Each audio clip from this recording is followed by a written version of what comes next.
Да, се враќаме во студиото, како што кажав, тука е господинот Боби Бојчевски, председател на Независниот синдикат на здравствени работници. Господине Бојчевски, добро дојдовте во студио 10. Добро утро, добро ве најдов и поздрав до гледачите на телевизија 24. Ви благодарам на поканата. Ке зборуваме за здравствениот стандард, се разбира за условите во кои работат здравствените работници. Некако доста предизвика внимание кај оние во здравството, кај сите се разбира, но кај оние во здравството најмногу. Една информација која излезе за стандардот на здравствените работници во соседна Бугарија, за платите, за минималните плати кои излегува тамо, па тамо, еве, податоците се дека од нова година тамо медицинска сестра ќе зема плата 1550 евра, а специјалист доктор 1850 евра. Ова се претпоставува минимални плати тамо во здравството. И сега нашите здравствени работници го гледаат тоа и претпоставувам дека ова предизвикува проблем. Врз основа на овој револт што се случуваше овие 30 години во здравствениот сектор од еден репрезентативен синдикат што го имавме до сега, кој што едноставно можем да го наречем гробар на здравствениот сектор во Република Македонија, кој што не беше ангажиран за здравствените работници, ни се случуваат вакви работи и ќе се случуваат и понатаму. Ние врз основа на овој револт го формиравме овој независен синдикат, кој почнавме со 15 души, а бројката сега е над 5000 членови, каде пред неколку месеци поднесовме барање и ние да бидеме репрезентативен синдикат на ниво на Република Македонија. Бидејќи сите договори, преговори што ќе се прават, потребно е да учествуваме и ние. Ние како синдикат, знаете и самите, бидејќи тука ги првото интервју и првите изјави ги имам во оваа телевизија. Оваа телевизија не беше вета во грбот и голем број други медиуми.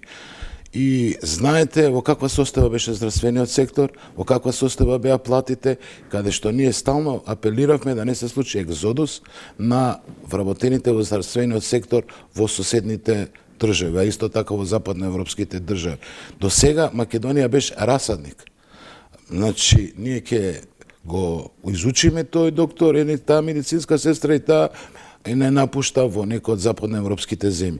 Значи, апелиравме да не се случува тоа, за да не дојде до вакви работи, бидејќи ја знаете ситуацијата што се случува со Бугарија, каде нашиот сосед со отворени раци би ги пречекал овие вработени, каде што не би им требало јазик, не би им требало нострификација, едноставно би ги примил, бидејќи знаете ситуацијата како Македонија и Бугарија. Од тие едноставни причини ние апелираме како синдикат да се со цел да се направи национална здравствена стратегија со здравствена статистика. Значи, првин да се направи еден попис. Колку имаме вработени во здравствениот сектор во секој град на Република Македонија. Колку ни се специјалисти, колку ни се општи доктори, медицински сестри, дипломирани медицински сестри, административен персонал, технички персонал.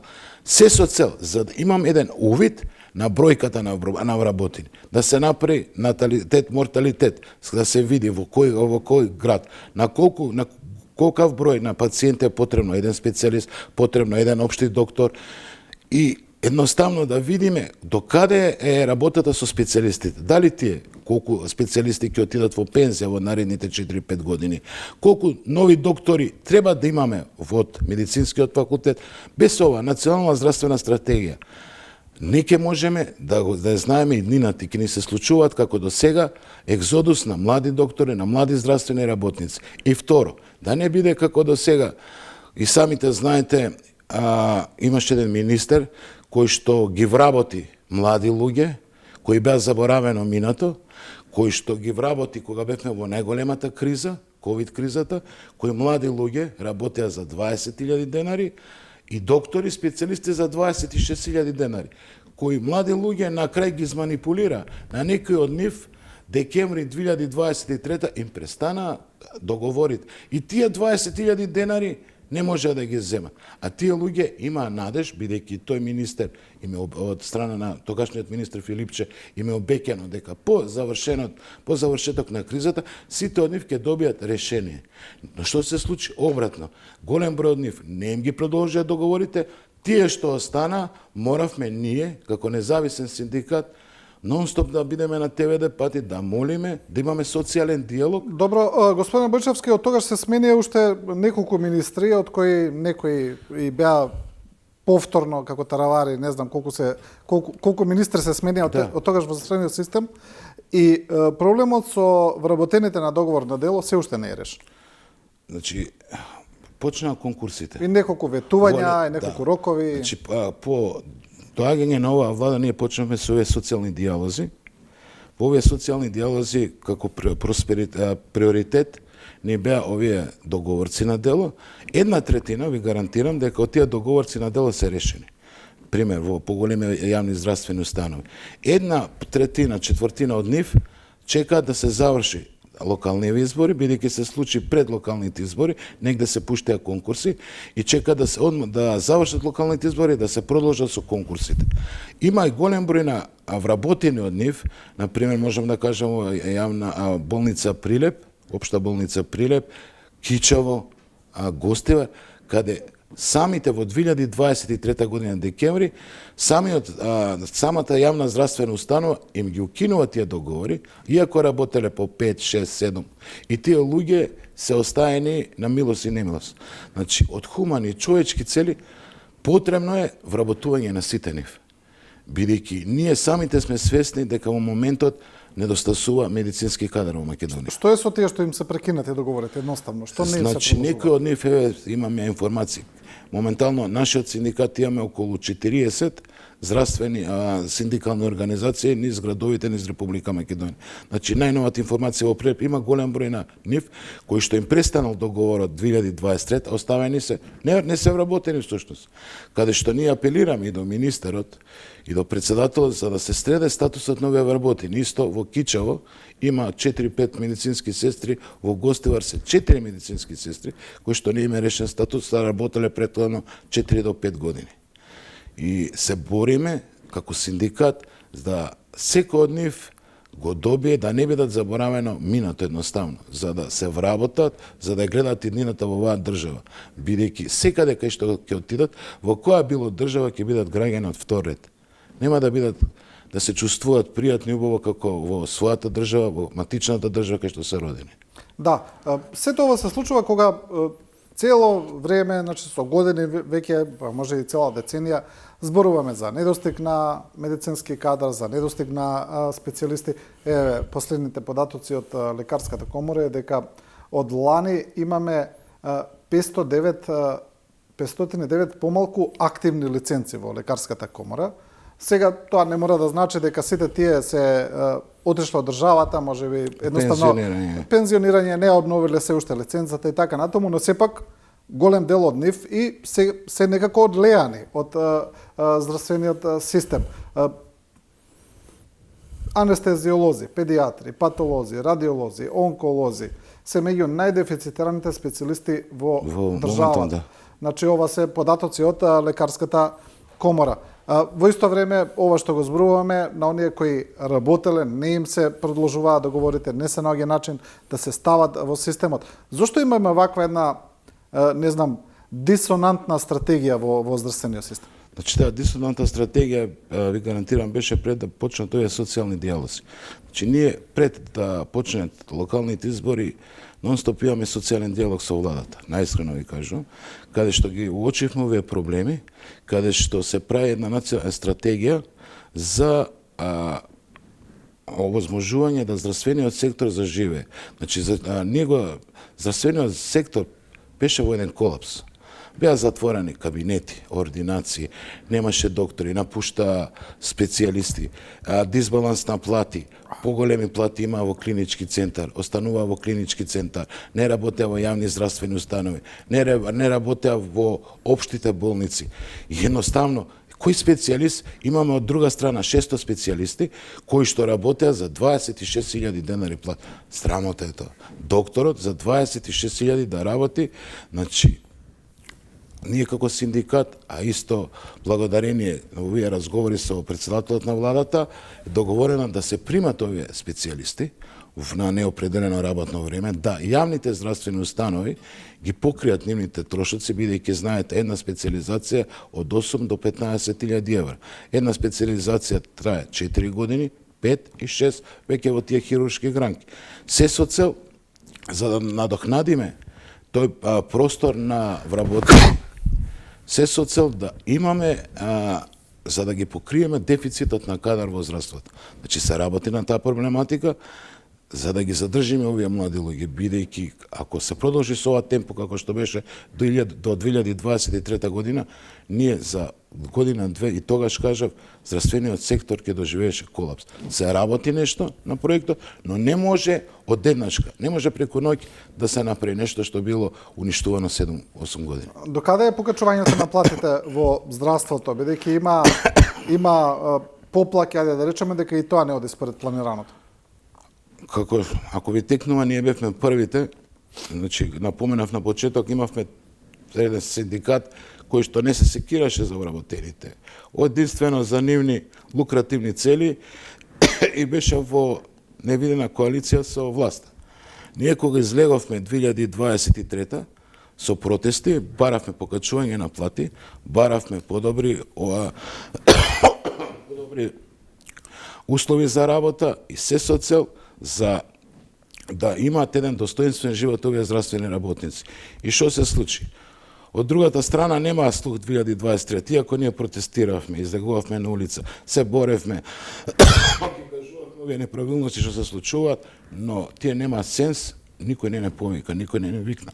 Да, напите се вода, не е проблем, слободно. Да се разговара со нив. Ова е емисија во живо е и значи никој не повика од претходната власт.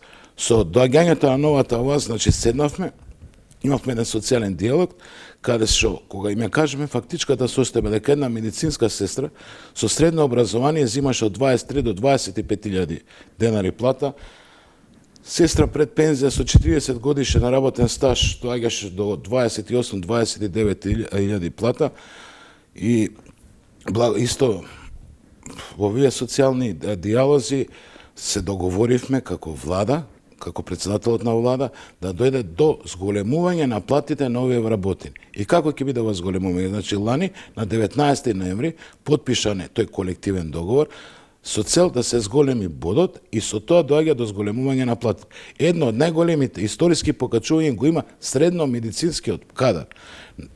До сега, за овие 30 години здравствен сектор, јас сум барем 30 години во здравствениот сектор, никогаш на средно медицинскиот персонал не им се покачала платата од 6.000 денари. Исто така, има покачување на административниот кадар од 2.500 денари, техничкиот кадар од 2.500 денари, што тоа не беше случај во претходниот период. Во претходниот период што се случуваше? Се покачуваше бруто плата 3.000 денари, а нетото ќе испадне 1.000-1.500 и тоа ќе земеш, тоа се склучува договорот во мај, а ќе земеш во октомври. Инфлацијата беше ги изела тие пари. Значи, секоја година да ќе има покачување, каде за овие 4 наредни години покачувањето на платите ќе биде над 40% на секој здравствен работник. Да. Добро, кога зборуваме ова за плати, услови, има уште еден аспект, а тоа е организацијата на самата работа на лекарите, на специјалистите, на медицинските работници. Па еве една анализа која е правена од Радио Слободна Европа вели вака: не е проблем бројноста, туку поради лошите планирања или недостиг да одредени специјалисти, бидејќи сите сакаат да работат во Скопје. Па така, фалат 52 матични лекари во селата, Фондот за здравство бара предлози од докторите за измени на правила на работа. Знаеме за тоа дека фалат специјалисти во десетина градови од одредени гранки. Дали е ова исто така проблем во планирањето? Знаете, за тоа напоменав на почетокот, да се направи таа национална стратегија. И што се случува? Например, некој доктор во Македонска Каменица ќе земе специјализација, интерна. И треба 4 години да доаѓа во Скопје, да поминува тие турности, да ги полага тие турности, да заврши специјализација. И што се случува едноставно? Тој четвртата година пред специјализација фаќа луѓе, фаќа врски и не се враќа назад во матичната јавна здравствена установа и останува на клиника. И што ни се случува? На клиника натрупување на специјалисти, а додека во другите градови низ Република Македонија немање на специјалисти, дефицит на кадар. Значи, да се врати стариот закон. Ако јавната здравствена установа ти плаќа 4 години специјализација на клинички центар, ти кога ќе се вратиш и да нема и тука да нема пријатели, роднини, тој мора да се врати во матичната јавна здравствена установа и да ги одложи тие, не да биде 4 години во јавна здравство, туку да се дуплира 8 години, за да бенефитот го види јавната здравствена установа, бенефитот го видат и жителите на тој регион кај што тој ординира. Ако дојде он од Велес, од Гостивар, од Охрид, од Струмица, да се врати таму. Во матичната здравствена, што се случува? Нас ќе фатат луѓе, ќе фатат врски и останува на клинички центар. Што се случува на клинички центар? Во некои клиники имаме повеќе специјалисти него болни пациенти хоспитализирани, а во некои клиники имаме повише хоспитализирани пациенти него што имаме специјалисти. Значи, што е направено? Моментално на удар е терцијалното здравство, клиничкиот центар. За секое заболување, за секој вид на диагноза, една обична колика се испраќа во клинички центар. Таму се прави, се губи време, се губи пари, гужви на паркинзи, како што гледам. Зашто? Не дојде да се развие секундарното здравство. Јас потекнувам од здравствен дом на Скопје, таму сум 30 години. Например, здравствен дом на Скопје имаме 9 поликлиники и 55 здравствени станици. И ги имаме посовремена апаратура, него што има клинички центар. Најсовремени биохемиски анализатори имаме кај нас лабораториите, рентген апарати, ехокардиографски апарати, абдоминални ехоапарати.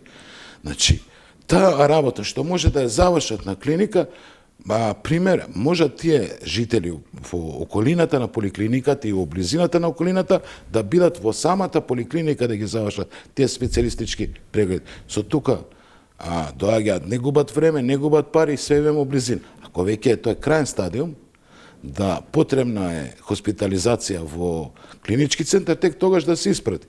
А исто, што ме прашувавте за матичните доктори. Значи, по претходниот период имаше кој го укина 2017 рурален доктор. Значи, зашто не прифаќаат младите луѓе да работат во руралните средини?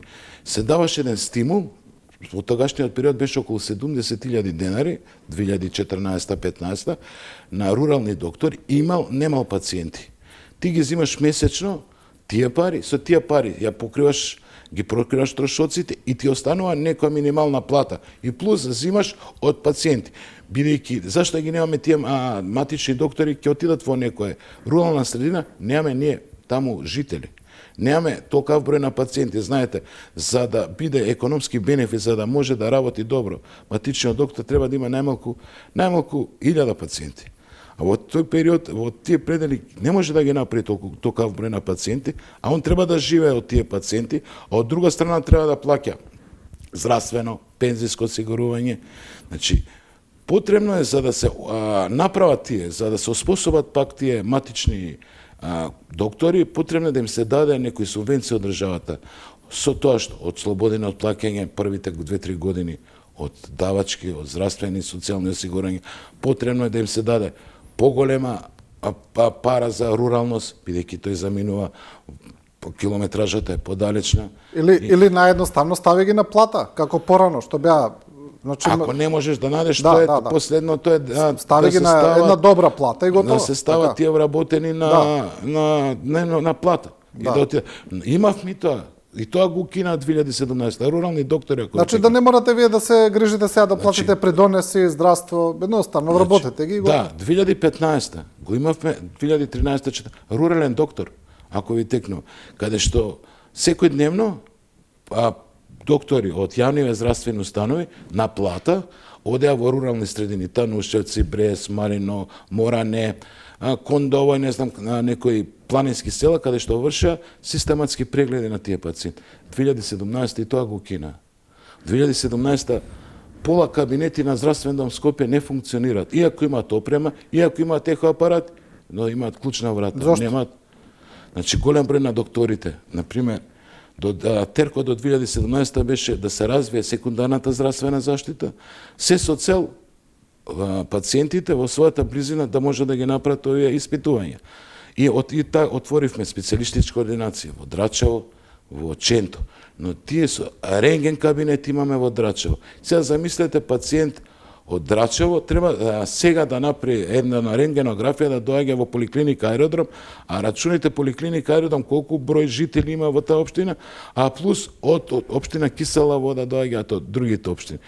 Затоа пак потребно е да се отворат овие специјалистички амбуланти, потребно да се примат кадар и ти не можеш во поликлиника Аеродром да ти работи само еден интернист, каде што дневно има од 20 до 30 минимум пациенти. Најхитно потребно е примање на кадар, на специјалисти, медицински сестри, средно медицински персонал, технички персонал и администрација.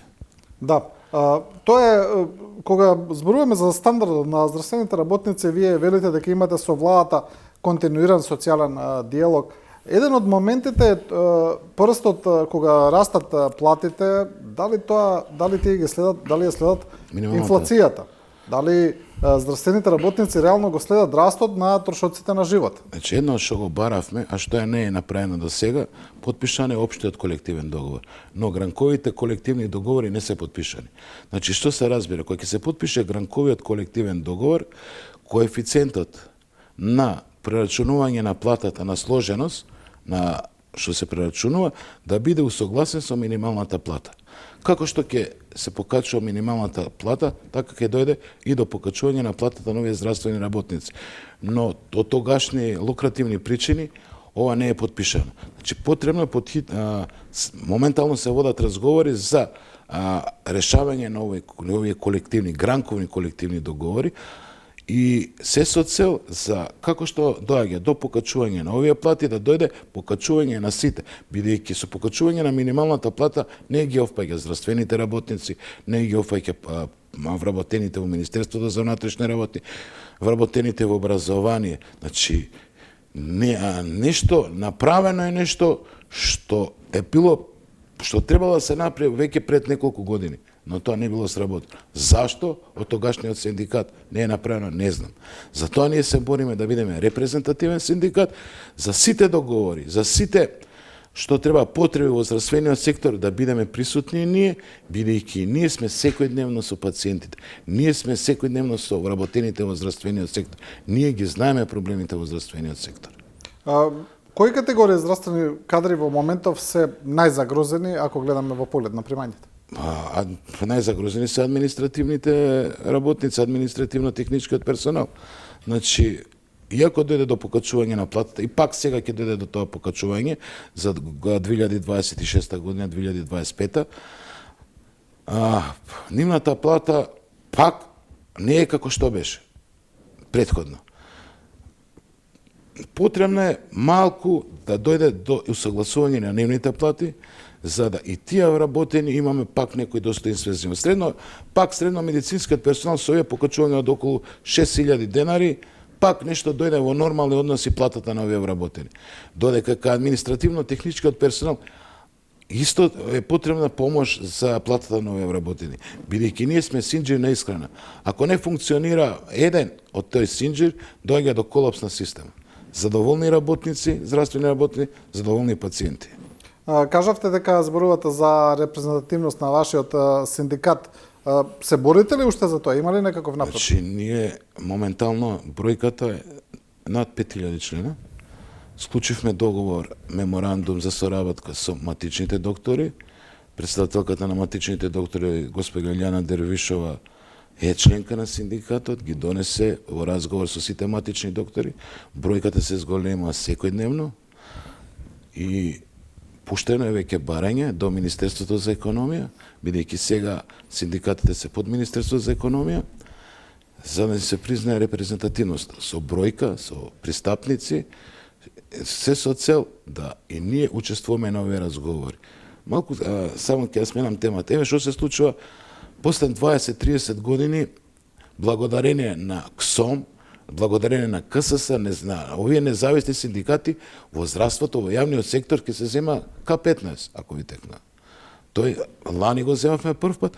Овој К15, овој регрес за годишен одмор е благодарение на овие независни синдикати, на тие борби што ги правеле Марија Аристевски, Гоце Делчев Тодев, председателот на КСС.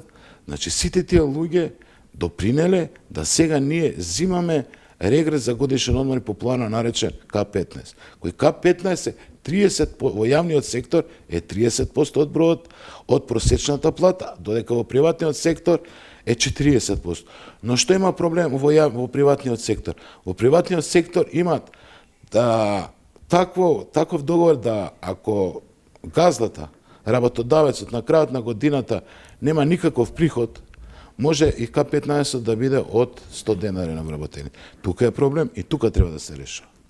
Да, во поглед на функционирањето на синдикатите, соработувате ли со другите синдикати? Со оние кои се веќе репрезентативни, дали правите некакви стратегии за заеднички настапи? На Економскиот социјален совет сме повикувани ние, како КСОМ, со нашиот председател, јас, како представник на здравствениот сектор, представниците од КСС и од ССМ. Значи, во тие дебати, каде за прв пат во историјата на овие економски социјални совети учествува и лично премиерот, председателот на владата. До сега што се модел на такви економски социјални совети биле некои заменици министри, не му се одаваше на тој совет никаков значи го поценува едноставно. Но сега не е така. Имаме представник од министрите, министрот за економија, министрот за финансии, замениците министри за труд и социјала, самиот председател на владата. Значи таму се води еден социјален диалог, имаме соработка освен со ССМ, со сите други синдикати. Добро, кога го гледаат, кога работниците ги гледаат тие социјално-економски совети кои се случуваат од време на време, значи не само вработените во здравствениот сектор, туку од сите синдикати, тие велат дека некако не гледаат некаков резултат од тие совети, бенефит, дека тоа се некакви планови за во иднина, многу споро се одвиваат работите, едноставно велат дека на тие совети не се случува ништо. А сега вие учествувате на нив, предпоставам дека поинаку гледате однатре. Значи, јас веќе 2 години учествувам на овие економски социјални совети. Можам искрено да ви кажам, таму се води најголемата борба, но се води борбата од овие синдикати независни, синдикати како пак ќе ги напоменам, од КСОМ, од КСС, бидејќи во претходната економски социјални совети, знаете што се случуваше? То пред година и пол. Присуствувавме, никој не се бунеше, освен ние се буневме, а тогаш сегашниот репрезентативен синдикат, се што ќе одлучаа замениците министри, тогаш само се дигаше рака, се гласаше. Значи, перцепцијата на работникот, перцепцијата на вработениот во здравствениот сектор, во јавниот сектор, нека не биде насочена кон тој државен репрезентативен синдикат кој е веќе 30 години, кој репрезентативен синдикат не допринел ништо за работникот, не допринел ништо за здравствените работници. Едноставно, ние сме им тие кои што се борат за нив, каде што успеавме покачување на платите и оните сами се сведоци, пак имаме некој покачување на платите, вработување на голем број на здравствени работници и се со цел да здравствениот работник, вработениот во здравствениот сектор биде задоволен од својата состојба, за да не бара помош, за да не отиде во Бугарија, како што ми кажавте, во западноевропските земји, да остане да работи тука.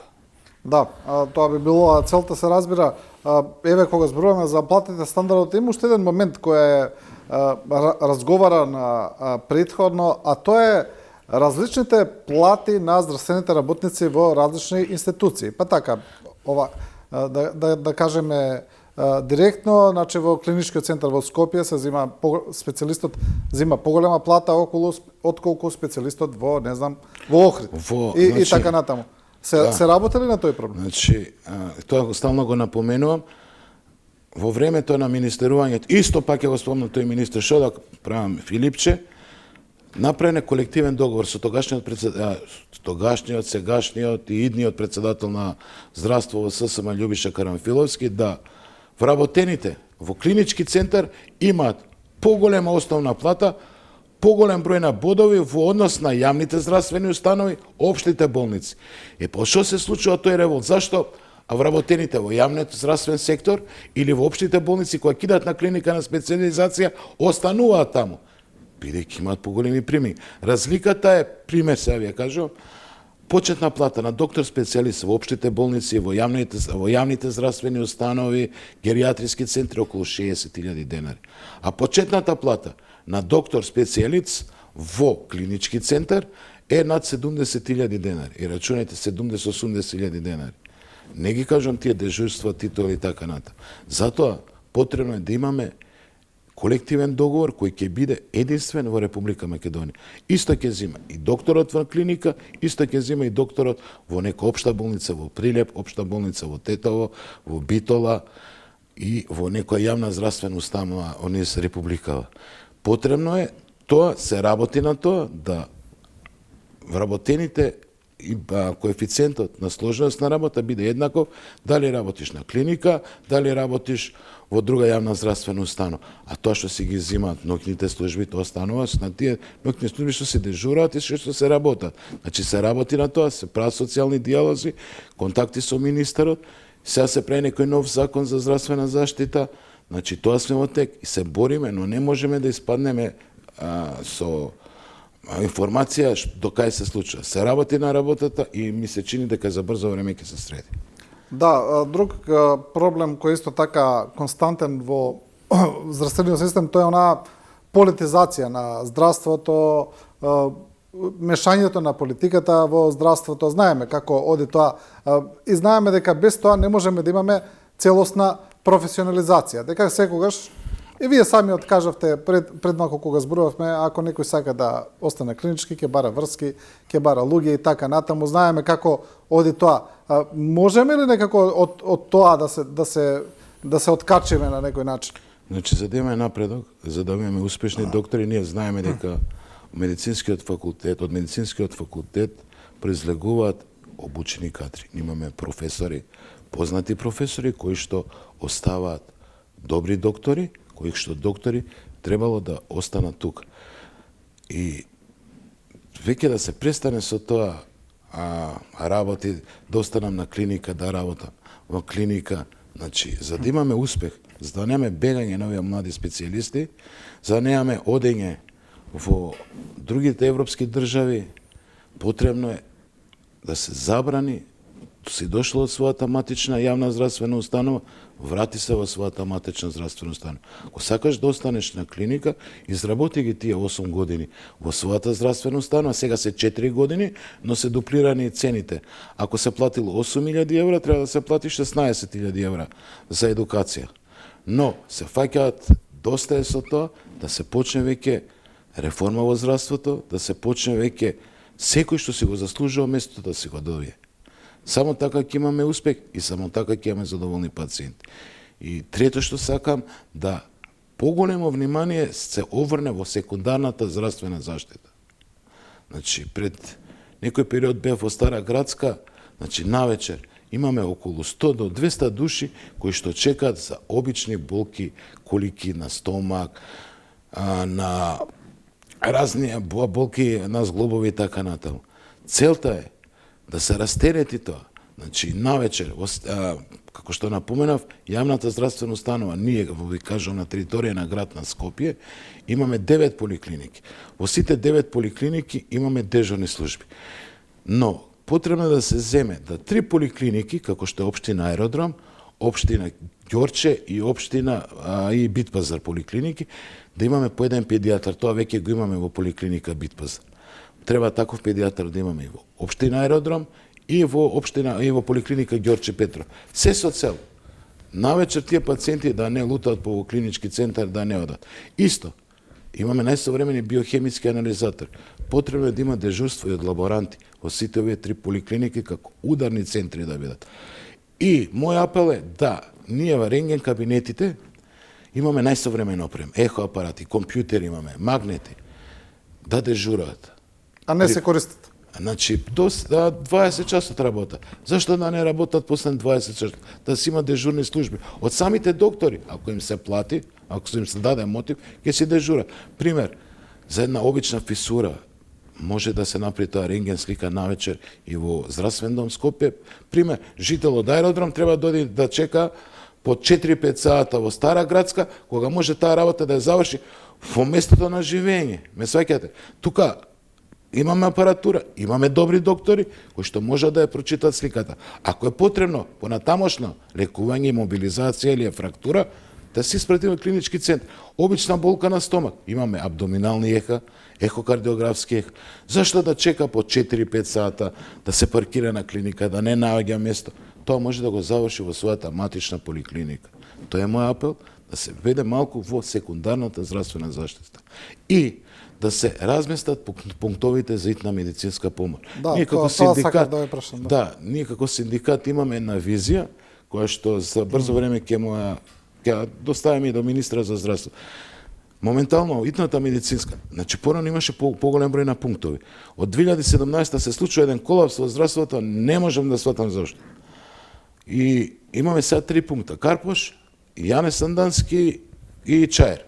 Рачунајте сега на пациент во Моране, Коњаре, негде Зелениково им е потребна итна медицинска помош. Таа треба од аеродром да тргне, а за рачунајте ако биде во шпиц на Собрајкаен Метеш, Собрајкаен кога ќе стигне. Затоа потребно е пак да се отворат пунктовите, како што беа во поликлиника Драчево пункт, поликлиника Ченто пункт, поликлиника Ѓорче пункт, поликлиника Сарај, здравствена станица Чучар Сандево и здравствена станица Катланово. Се со цел ќе имаме побрза, поекономична брза помош и побрзо ќе дојдеме до на тој што му е потребна здравствена нега. Да, сега колку имаме ли информација колку ти има на брза помош го покриваат цело Скопје? Значи, според здравствената статистика, на 30.000 жители, Светска здравствена организација, е потребно едно возило, еден тим. Ние Скопје со над 6.000 жители имаме 5 тима. Тие деца таму да се раскостат, тие доктори, здравствени работници, па не може да го постигнат тоа. Рачунајте, дневно има од 400-500 повика. Значи, Невозможно. Тоа е, значи, потребно е зголемување и бројката, вработување на млади доктори. Значи, секој млад доктор пред треба да помине во итна медицинска помош, за да имаме добар доктор. Па после да му се дават специализации и да оди понатаму во животот. После и подхитно да се отворат овие пунктови. И опрема со нови возила, со нов кадар, се со цел да имаме брза помош која што му доликува наградата. Да, вие, господине Бојчевски, велите, разговарате со министрот и за овие теми, но имаме ние еден друг проблем. Имаме пречесто менување на министри во здравството. Може би ми се чини како ни еден друг сектор имаме толку толку често менување на министри, значи така беше и од минатата влада, еве и оваа влада, ова е веќе втор министр за година и пол. Значи, доколку еден министр и сака да спроведе некаква своја политика, тој едноставно нема време за тоа. Значи, и да е најдобар, и да сака, и навистина да има план, како можете да вие да спроведете здравствена политика кога менувате министри на 6 месеца? Тоа беше најголем хендикеп на прошлата власт. Ние кога протестиравме, не знам кој, Филипче беше, кога завршивме, и не знам, неврологот беше доктор, министер. Значи, најголем хендикеп е во Министерството за здравство. И не би требало таа гранка на здравствениот сектор толку често менување, бидејќи и самиот кажавте, тој ќе започне со реформи, ќе започне со некои нови законски измени, со решавање на статус на клинички центар, градење пример на нов клинички центар и доаѓа до менување на тој министер и доаѓа. Тоа е најголемиот хендикеп и не би требало понатаму да се случува. Значи, остајте им право и време на министрите најмалку 3 години, 3 до 4, за да ги спроведат тие реформи. Ако не го бигава, ако немаме реформи, тоа се гледа најнашка за првите 6 месеци се гледа дали е добар министерот, дали сака да заврши работата, или е фајтер таму стаен. Да, за жал кај нас е така. Добро, за крај за крај во однос на идните активности на синдикатот, на што работите сега, на што се фокусирате и што очекувате во најскоро време да се смени? Еве да речеме и да се подобри, се разбира. Значи, ние како представници на вработените во здравствениот сектор, бидејќи за 2 години направивме од синдикат од 15 души, голема бројка, едноставно станавме бренд во Република Македонија на синдикат, ќе продолжиме со овие социјални диалози. Нашата единствена цел е да платата на еден специјалист не биде испод 120 денари, платата на една сестра со средно образование да не биде да биде 80.000 денари, административен кадар, исто технички кадар со плати кои што ќе бидат задоволителни за да имаат еден достоинствен живот. Ќе се борим исто за признавање на сестрите кои што завршиле високо образование што побрзо, а директорите на јавните здравствени установи да им ги признаат дипломите со високо образование, да им се признае магистратурата, да им се признае специализацијата, бидејќи што поучен кадар во таа здравствена установа е подобро и за самата здравствена установа, дека имаме голем број на медицински сестри кои што го продолжуваат своето школување. Исто така ќе се бориме за едукација и образование на специјалистите, субспециализации, ќе се бориме за едукација на сестрите со средно, на сестрите со високо образование, ќе се бориме за едукација на техничкиот кадар, ќе се бориме за едукација на административниот кадар, бидејќи ние сите заедно го сочинуваме синџирот во здравствениот сектор. Еден без друг не се може, но сите заедно можеме многу да придонесеме. А од другата страна, овие социјални диалози што ги говориме со новава влада во Република Македонија, значи има сенс за решавање на овие проблеми. Ви кажам, и за платите, и за времено вработените што беа на договор на дело. До сега работат оди на добро, а оптимист сум дека и понатаму ќе се завршат голем број работи во здравствениот сектор. Да. Добро, ова ви е пораката за крај. Господине Бојчевски, ви благодарам за ова гостување. Ви благодарам и уште еднаш ќе напоменам, задоволени здравствени работници, задоволени пациенти. Така е. Тоа е заедничката цел. Почитувани, останете со нас, одиме со една куса пауза, па продолжуваме со професорот Мирослав Билјали, ке разговараме за внатрешна, за надворешна политика, за европскиот извештај, за европскиот пат на земјата.